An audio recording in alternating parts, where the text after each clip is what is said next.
What led to the acceleration of productivity in the U.S. economy lasting from 1970 to 1990? Now, to really understand what was happening back then, we have a list of events that kind of contributed to the productivity, like the invention of the home computer happened in 1977. Now, with that invention, a lot of the average Joes could have a computer in their home, which meant that they could do a lot of the tasks that they brought home from work a lot quicker. And with that increased productivity. The stock market dropped 40%, mostly because bonds and stocks only broke even. I believe that they were only making about 6.8% every year. In the year that it dropped, it only, the inflation increased by 6.8%. So basically they were just breaking even and they weren't making any money. Employment also reached double digits. And at that point, a lot of people were really not understanding how they were going to come out of that. But the monetary policy that was in place was to lower the interest rates. But in doing so, they allowed easy money. And easy money is basically a policy by which a central monetary authority like the Federal Reserve System seeks to make money plentiful and available at low interest rates. But this is often pursued to encourage investment, and increase economic growth, but it can also lead to inflation. And so even though they were making people wanting to invest, they were only breaking even.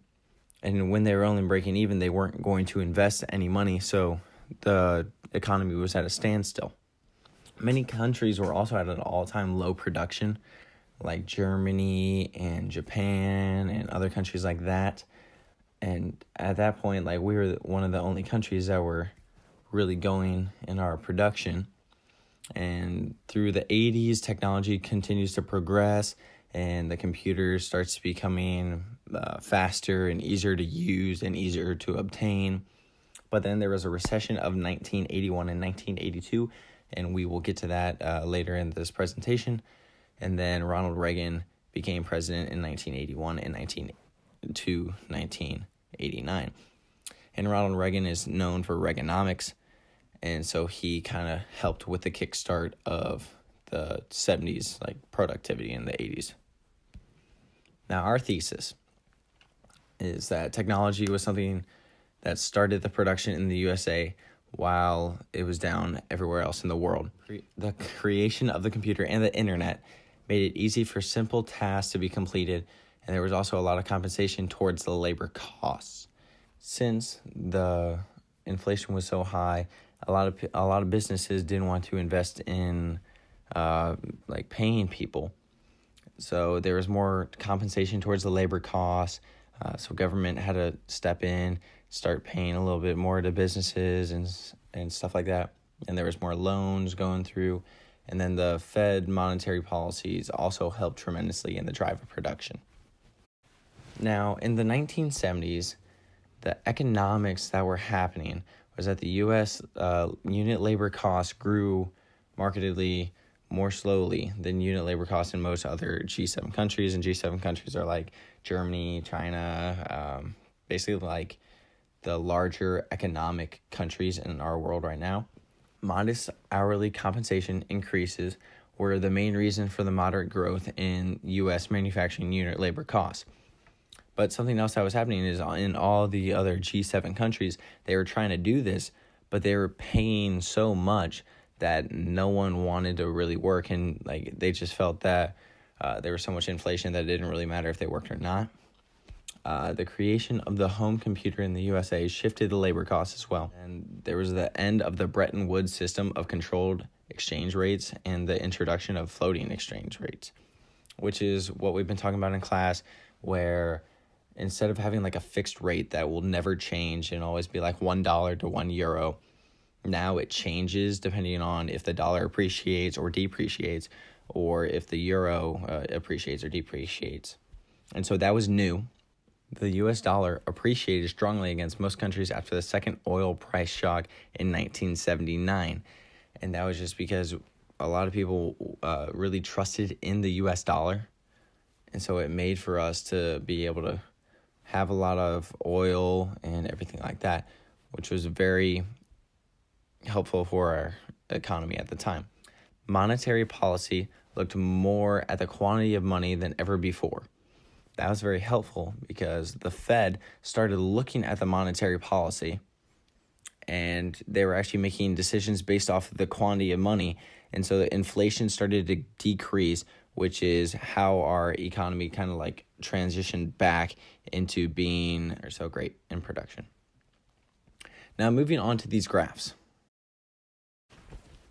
So when you look at the labor cost graph, you have price of labor on the Y and the quantity of hourly wages on the X. Now at the time, the demand was up, and so it shifted from D to D1 and it shifted right. And when it shifts right, the price of labor is higher and the quantity of hourly wages is also higher, which means that we need a lot more jobs to be able to meet the needs of the economy at this point in the short run. And when this happens, but we decided to do compensation. So we started paying workers a little bit more money through the compensation of basically the government, and just kind of paying through those workers and to make them happier so they would invest more. But as I said earlier, that wasn't really working. Now, if we're looking at the money demanded and money supplied graph, we have the interest rates on the Y and quantity of money on the X. Now, what you're looking at here is that we shifted the money supply to the right, which means that we're putting more money through our economy, which increases inflation. But at the same time, it was supposed to increase investments, and it also decreases interest rates. So at this point, we're just trying to get people to buy more things so we can have businesses sell more, make more money, and so they would basically hire more people to make that, and so our unemployment would decrease, and then our economy would just get rolling again and get through the recession that we had in 1981 and 1982. So moving into the 1980s, in the early 80s, the U.S. had the recession of 1981 and 82. This recession was caused by tight monetary policy attempting to fix high inflation, when instead it actually ended up raising inflation and unemployment in the short run. Unemployment grew from 7.4% at the start of the recession to nearly 10% a year later. In response, the Fed once again tightened the money supply, resulting in the federal funds rate to increase nearly to 20%. The difference this time was that the Fed held out on their policy, allowing it to fix inflation and unemployment in the long run. By October 1982, inflation fell to 5% and long-run interest rates declined. The Fed allowed the federal funds rate to fall back to 9%, which then helped unemployment to decline from 11% to 8%. The Plaza Accord, or Plaza Agreement, was an agreement between the governments of the United States, France, West Germany, Japan, and the United Kingdom to depreciate the U.S. dollar in relationship to the Japanese yen and the German Deutschmark by intervening in currency markets. The five governments signed the accord on September 22, 1985 at the Plaza Hotel in New York City. Next, I'll be talking about supply-side economics, otherwise known as Reaganomics. Basically, this was just the economic policy that Ronald Reagan used throughout his presidency. Ronald Reagan was elected as president in 1981 at the hands of the imminent recession discussed in the previous slide. Reagan's economic policy of supply-side economics is a theory which holds that a greater supply of goods and services is the swiftest road to economic growth. Reagan sought large tax cuts to promote greater consumer spending, saving, and investment.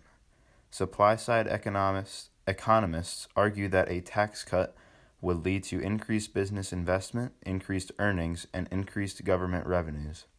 Reagan believed that by doing these things, he would be able to combat stagflation and the recession facing America in the beginning stages of his presidency. And a big part of Ronald Reagan's vision of freedom was economic freedom, which he laid out in his Economic Bill of Rights. It would curtail union power, reduce federal regulation of industry and the environment, and most of all, lower taxes. All these ideas were a big part of the Reagan Revolution, but as we know, much of what he proposed had been brewing for years during the rise of conservatism. So what aspects of this Economic Bill of Rights actually ended up happening? Well, his main accomplishment was lowering taxes. In 1981, Reagan persuaded Congress to lower the top tax rate from 70% to 50%. In 1986, Congress went much further with the Tax Reform Act that lowered the top income tax rate to 28%. Oh, it's time for the mystery document? The rules here are simple. I read the mystery document, I either get the author of it correct or I get shocked. All right, here we go.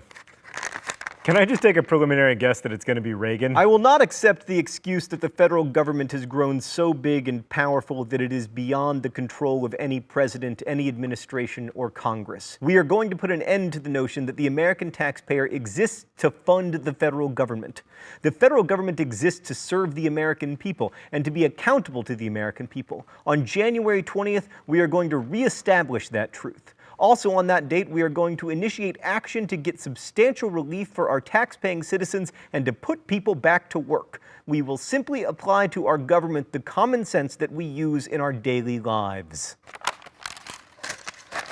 It is Reagan! Stan is telling me that I'm not going to get the check mark unless I guess the correct speech. Well, he talks about January 20th, so obviously it's not his inaugural address. It's either the acceptance speech he gave at the convention or like the speech that he gave after he was elected, but I don't think... Convention? Yes! So the idea that lower taxes is the best way to spur economic growth is called supply-side economics, or trickle-down economics, or if you're George H.W. Bush running against Ronald Reagan in the 1980 primaries, voodoo economics. Sadly, this does not involve zombies or putting pins in dolls. Instead, it's about high interest rates to combat inflation coupled with cutting taxes, especially for wealthy Americans. Those rich people then spend more and invest more in private enterprise, which creates new jobs. Also, the thinking goes that lower taxes will encourage people to work harder since they'll be able to keep more of their money. Did this work? Yeah, now we're getting into the part of history where it depends on your political perspective. Initially, the high interest rates definitely provoked a recession in 1981 and 1982, which was not ideal. But inflation did drop from 13.5% in 1981 to 3.5% in 1988, and after 1982, the economy began expanding. And the rest of the Reagan era saw consistent increases in gross domestic product. However, not everyone benefited from that expansion. While the stock market boomed, wages didn't rise very much, and in fact haven't risen since. Now, one of the central ideas of supply-side economics is that you have lower tax rates and you also cut government spending because, you know, the government has less money, which, yeah, did not happen. The government is always good at cutting taxes, but it is never good at cutting spending. The Reagan era did see cuts to some programs, but the really expensive items, Social Security, Medicare, Medicaid, they remained largely intact. And instead of cutting the overall amount of spending, it actually went up considerably because of a defense spending binge that saw the national debt balloon to $2.7 trillion. But Reagan totally did deliver on his anti-union rhetoric. In August 1981, when the unionized air traffic controllers went out on strike, violating federal law in the process, Reagan fired more than 11,000 controllers who refused to return to work. So as I mentioned before, the 80s were a pretty great decade for Wall Street generally, which is why Oliver Stone made a movie about it that immortalized the line, "Greed is good." In the 1980s, it became easier to make money buying and merging companies than actually, like, running them profitably. But fortunately, we later dealt with that problem. Oh, we never fix the problems, we only fix the things that are fine. In conclusion, the acceleration of productivity in the U.S. economy from the 1970s to 1990s stems from an increase in technological development as well as the Fed's monetary policies implemented to stabilize the economy. While events like the recession of 1981 and 82 slowed economic productivity and growth, monetary policies implemented were able to combat the downturn. Without the newfound technology and monetary policy, productivity in America would not have been so great in this time period.